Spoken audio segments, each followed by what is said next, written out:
Bismillahir Rahmanir Rahim. Atiullah, Atiur Rasul, ulul amri minkum. And always a reminder for myself, ana abdukal ajizu da'ifu miskinu zalimu jahal, and but for the grace of Allah that we're still in existence. And alhamdulillah that the blessed month, the holy month of Safar, subhana man huwa alimul hakim, and the month of safety to run into the heart of Sayyidina Muhammad and running into the Divinely lights and Divinely presence, to be dressed by Divinely knowledges and wisdom. And the theme of the month tells us to run from badness, evilness, and those whom wish to make themselves as gods, as having all authority and having an ability to intercede for us against Allah. And Allah gives to us, run from them. Nobody is going to protect you from God. Means that you think you can be disobedient, have bad manners, bad character, everything our hearts understand you cannot do, but you say, no you can.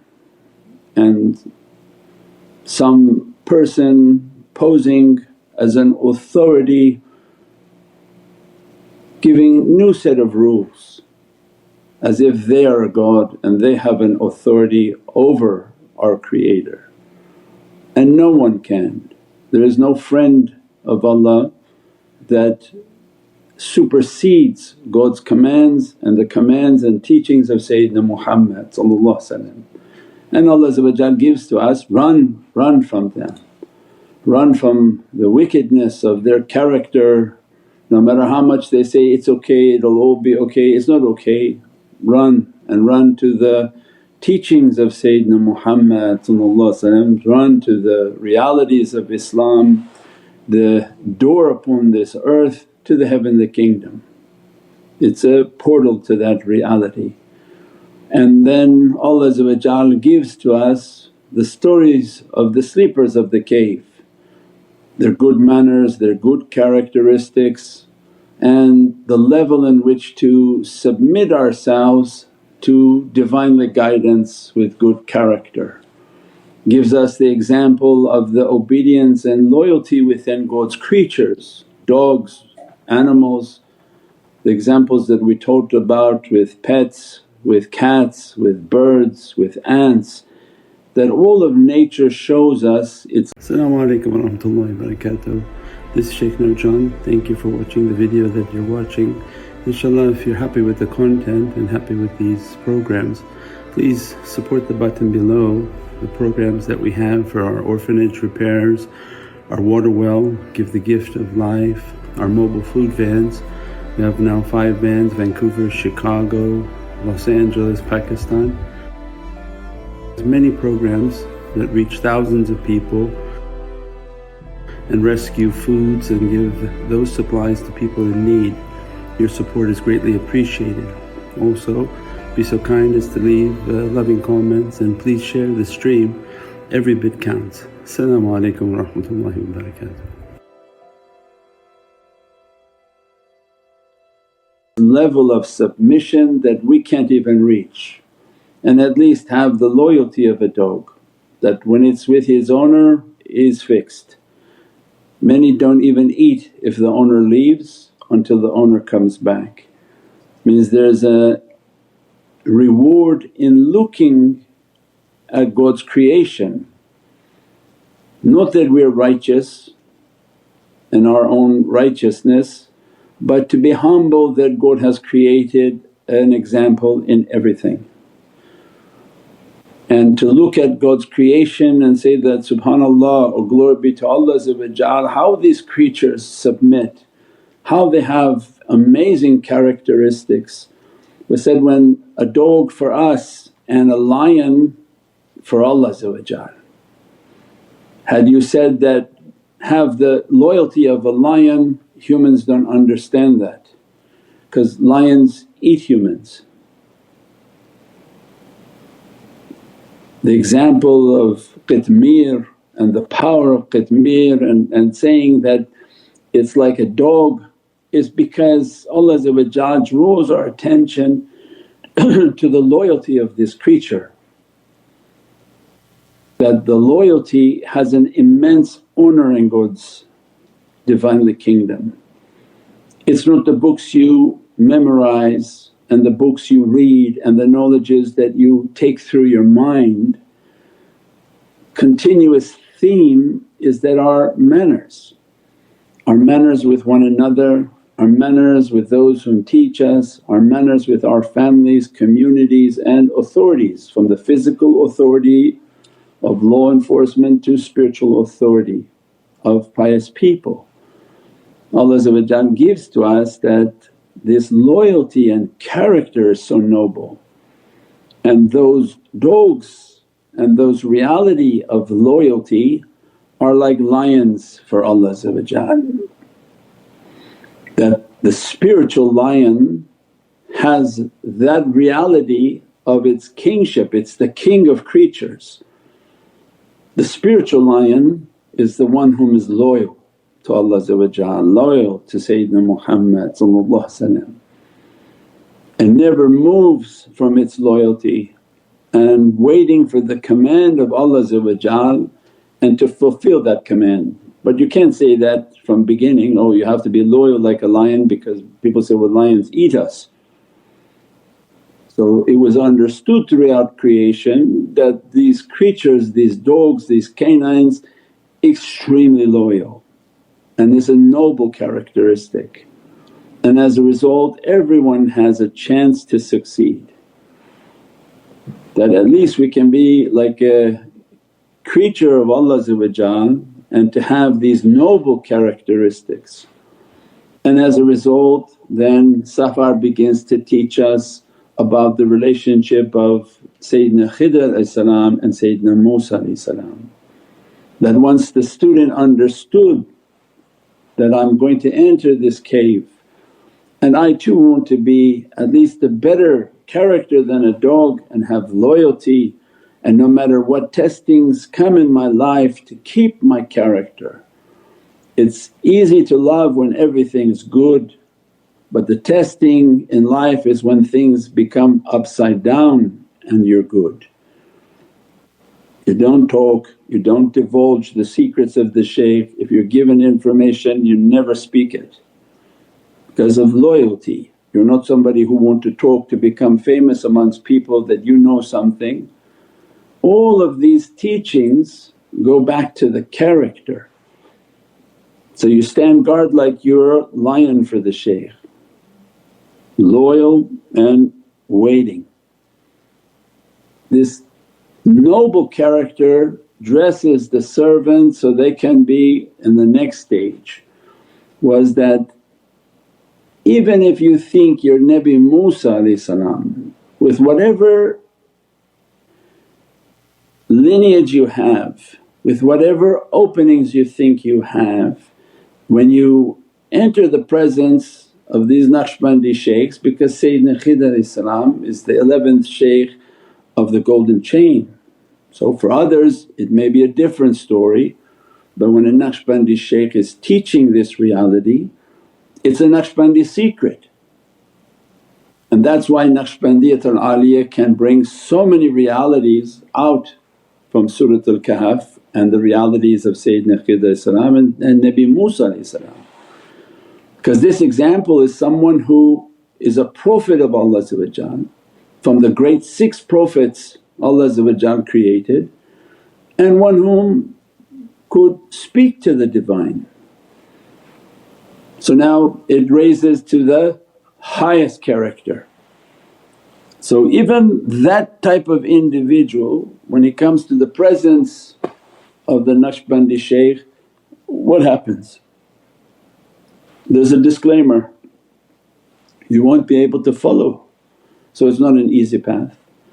And how can you follow when your knowledge is very limited and you keep putting through your mind oh this doesn't make sense, that doesn't make sense, what are you talking about? So he was telling Sayyidina Musa that you're not going to be able to follow because of what you know is very limited to what I'm about to divulge to you or show you through your life experiences. And Nabi Musa, inshaAllah you find me to be patient. And that whole example was to again humble us that Allah doesn't care where you come from, what lineage you think you have, what ability or spiritual understanding you have. When Allah guides the servant, He guides them that, be quiet, don't speak, meditate often, connect your heart and let's see what Allah is about to disclose to you on this path. This is just a summary of continuously asking, why is like this, why is like this? There is no why. It's a matter of having good manners that Sayyidina Khidr. Now when we read Surat al-Kahf, or people who will be watching this video at a later date, you read Surat al-Kahf to understand manners on how to accompany a shaykh. Because Sayyidina Khidr is a Naqshbandi shaykh. So we say, okay, how do I accompany Naqshbandi shaykh? You read Surat al-Kahf. That, did you want to enter the cave? Okay, then at least you can be like the dog, not the sleepers of the cave thinking too highly of yourself. I want to be at least like the dog. I want to learn how to be loyal while somebody throwing rooks at me and testing me and testing me. Then they travel here, they travel there, so, oh I got a name from this shaykh, I went here, got like this from… that's not loyal. Then they say, oh now all sorts of difficulties are coming, I went here, I went there, I did this, I did that. So again the theme was to be loyal. Then testings will come, you keep your loyalty, you keep your manners, your good character, and as a result you begin to understand that now I want to accompany these awliyaullah. I don't ask questions, I don't speak. Asking questions is not the physical questions. When we open up for physical questions, alhamdulillah, this is an opening for people to learn deeper into the realities. Asking questions is when you're talking to yourself. When you have a teaching and then you're hearing shaitan is arguing with you. Because who's asking questions? Not your soul, not the heart, but who's asking questions?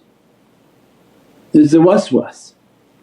So then the servant is training themselves on how to discipline themselves against waswas and whisperings.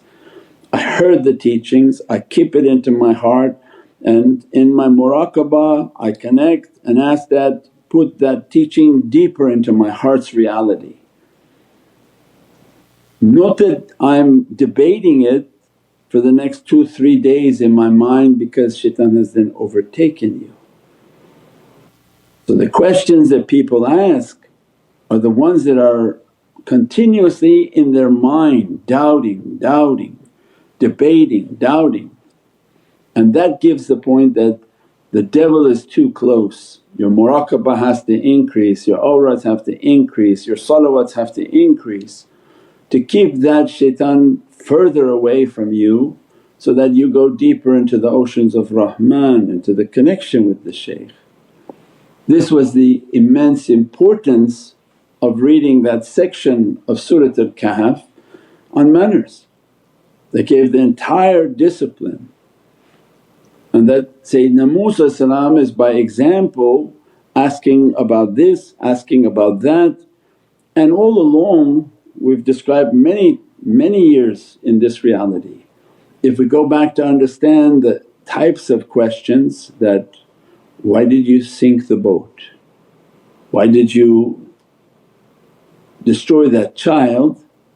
And why didn't we take a fee for building a wall when we were hungry?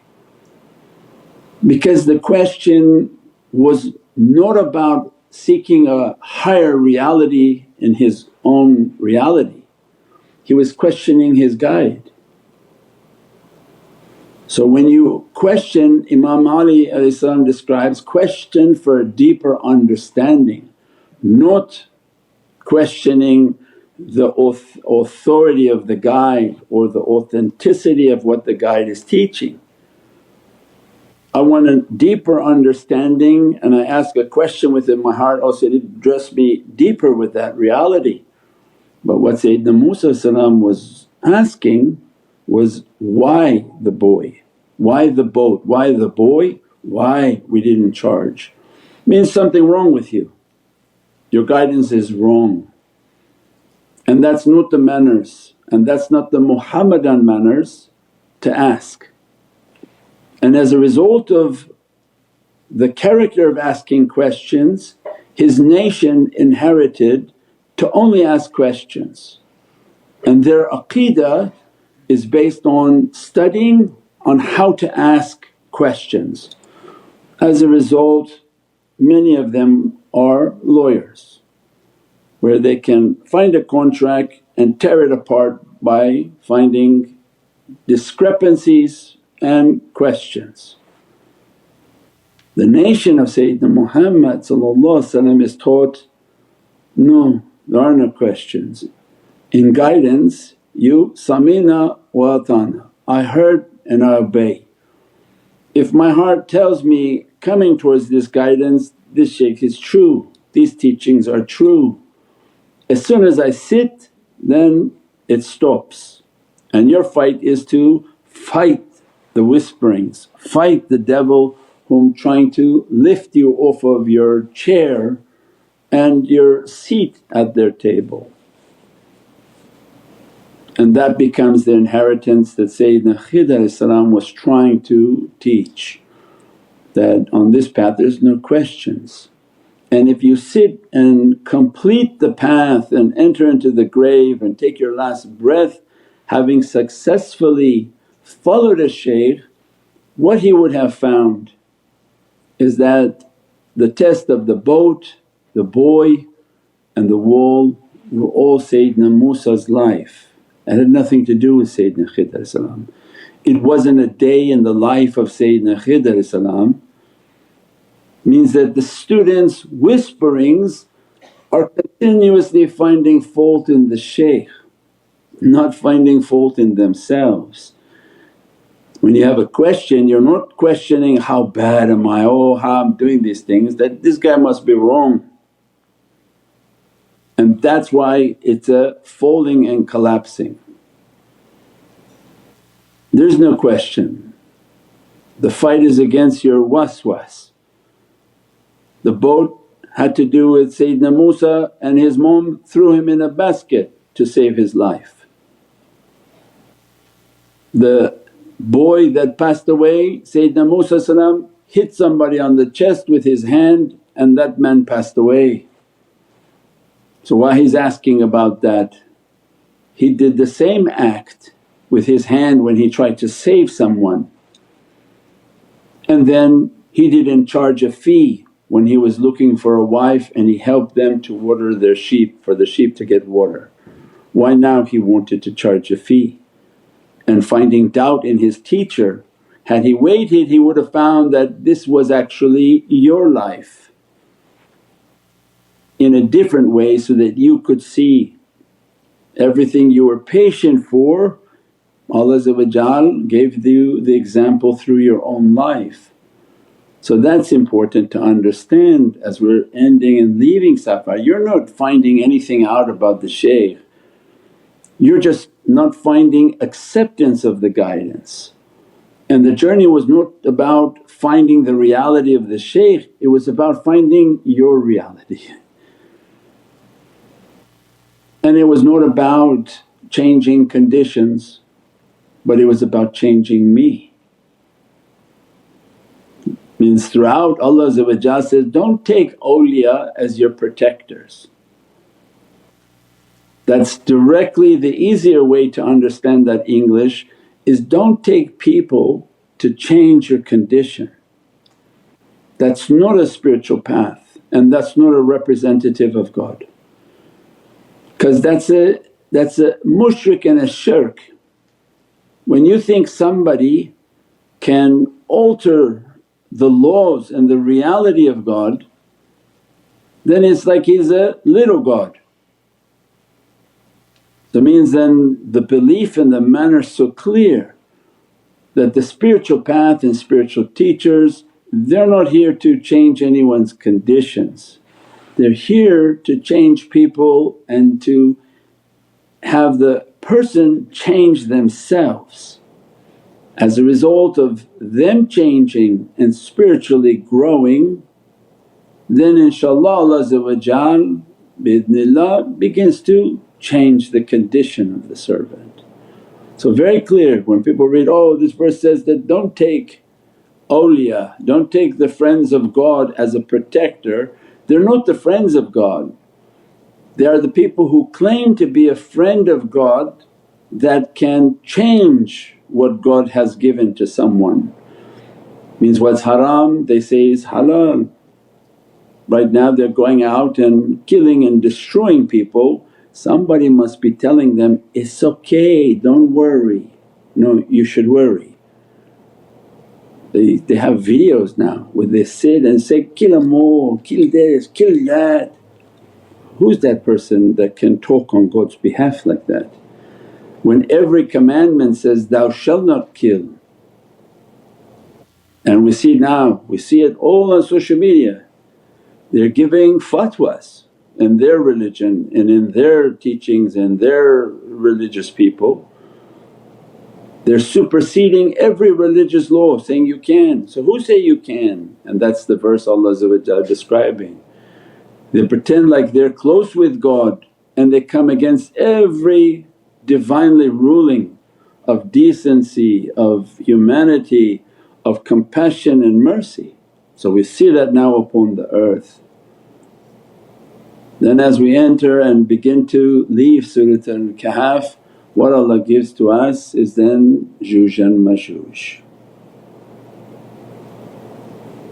And the reality of Yajuj and Majuj is that if you're entered into this cave of realities, you entered into the cave of malakut and the world of light, you have to be familiar with a dimension that is more dangerous than our dimension. And there's a veil of energy that blocking them from entering into this dimension. If you were to imagine one valley, and through that one valley, same exact space, we are partitioned by a veil of energy in which they see our dimension. And they can't go over it and they can't go through it because there's a veil of energy that blocks them.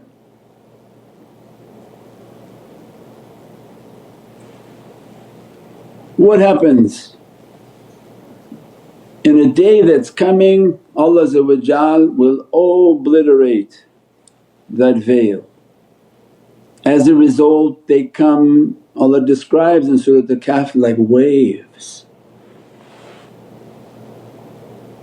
This is the jinn nations and the nefarious jinn races that will begin to enter into the earth in waves, in multitudes, which already the effects of their existence affects everything on this earth, and everything on this earth has been prepared for them to arrive and entry. And that's when we talked about the food, the technologies, the energies, the low vibration, because humanity is a very powerful creation. The people whom are training within the reality of the cave means they park their physicality. Their physicality is being trained on how to lie down in the cave, means submit. When you sit and meditate like a dead body, don't move. Bring out the reality of your soul and enter into the world of light. In the unseen world you become familiar with all of these unseen creatures and energies, and the only way you can deal with them is through your light being, and your light being has to be strengthened. Nothing from the physical being can defend you against them. It's a matter of the light being having its power, and that becomes the immensity of faith and belief. those whom they have faith and correct faith in the Divine, and as a result we describe the secret of faith is righteous deeds. So now we see everybody, it's like a movie, we all get to watch social media. The man says he has faith and every word is about badness of this person, that race, those people, and kill them, destroy them, they're horrible, throw them. That's not what Allah described. Amilu salihah. Their amal is of the salihin, of righteousness. The people whom have a faith acceptable to the Divinely Presence, their deeds are righteousness, and righteousness in the eyes of all. Allah is with the jama'ah, Allah is never with three people. Three crazy people saying righteousness to rape, kill, pillage. No, Allah says, I'm with the majority.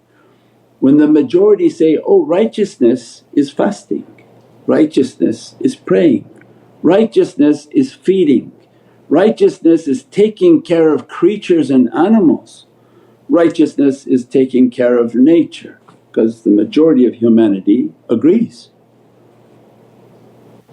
So it means this then becomes the self-evidence. Nobody has to go and say, I have faith, I have faith, I have faith, because Allah says deeds and actions. So how do you know when someone has faith? Is that their deeds and actions must be matching. So everything becomes clear as we're moving in the cave. Those whom sit and meditate and contemplate and watch the social media, watch what's happening in the world, it becomes more clear for them.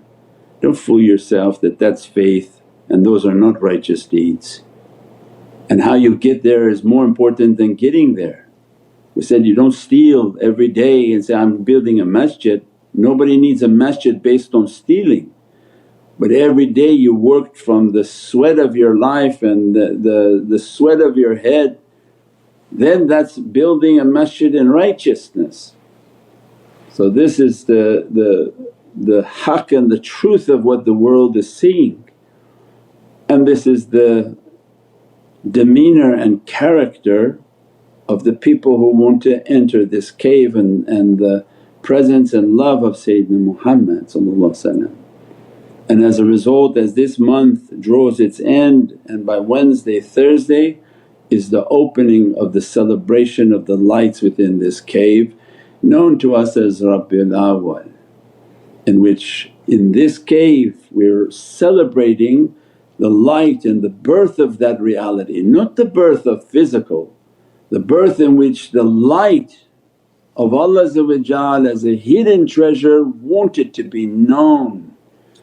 This is the core of the reality of Milad, is not only the physical birthday of Prophet because we're not a physical people, but the day in which Allah determined, I am a hidden treasure, and La ilaha illallah wanted to be known and became known through the light of Muhammadun Rasulullah. That's when Allah says, I have created this creation in truth, because Allah is truth, there's no crookedness. Allah make this creation in the most beatific light, the most perfected light and the most praised light, and called it Muhammad, the most praised in God's creation, because Allah's being known through this reality. This is the immensity of Milad al-Nabi. Those whom come against Milad al-Nabi, they're coming against Allah being known. And this is a great insult, that you didn't find me in this personality, you didn't find my mercy, my love, my kindness, my compassion to all creatures, to all people, to all races, you didn't find any of that? And they say, no, they didn't. And those whom alhamdulillah Allah dressed and blessed them, they found it. They say, this love that we found in Muhammadan Rasulullah can only come from the mercy of Allah, from the blessings of Allah, from the generosities of Allah. And all that we saw in the loving of this reality was the immense love that Allah is dressing upon our soul as a result of loving that reality, because we found that dress of La ilaha illallah. Anyone who approaches Muhammadun Rasulullah what will be their gift? La ilaha illallah within their heart, within their eyes, within their soul, within their entire existence and reality. We pray that Allah dress us from the immensity of these blessings of the month of Safar, its immense realities and haqqaiqs, and that Allah grant us a means in which to enter Rabiul Awwal, to support the Milad al-Nabi, and it's a way of our life. It shouldn't even be asked, but it's a way of our life, it's a way for everything and every blessings to come to ourselves. Don't think that you are supporting Prophets, that you're giving any rank or any raising of Prophets, because that's very bad. But what you are doing is asking that beatific and magnificent light of Sayyidina Muhammad, Ya Rabbi, to put it within my heart, my family, my children, and that be the legacy and inheritance. People want to make things to give as an inheritance for their children, but the greatest thing that you can make is a faith and a heart filled with love and ishq and muhabbat of Sayyidina Muhammad, and say, Ya Rabbi, grant that as an inheritance to my children. So they enter and they accept and they inherit that love and that ishq and that light, inshaAllah. Subhana rabbika rabbil izzati amma yasifoon wa salaamun al mursaleen walhamdulillahi rabbil alameen bi hurmati Muhammad al-Mustafa wa bi sirri Surat al-Fatiha.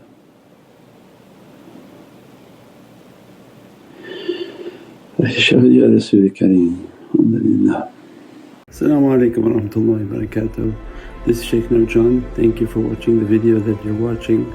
Inshallah, if you're happy with the content and happy with these programs, please support the button below, the programs that we have for our orphanage repairs, our water well, Give the Gift of Life, our mobile food vans.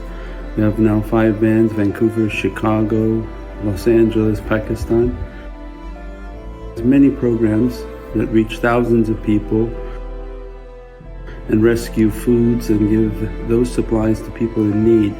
Your support is greatly appreciated.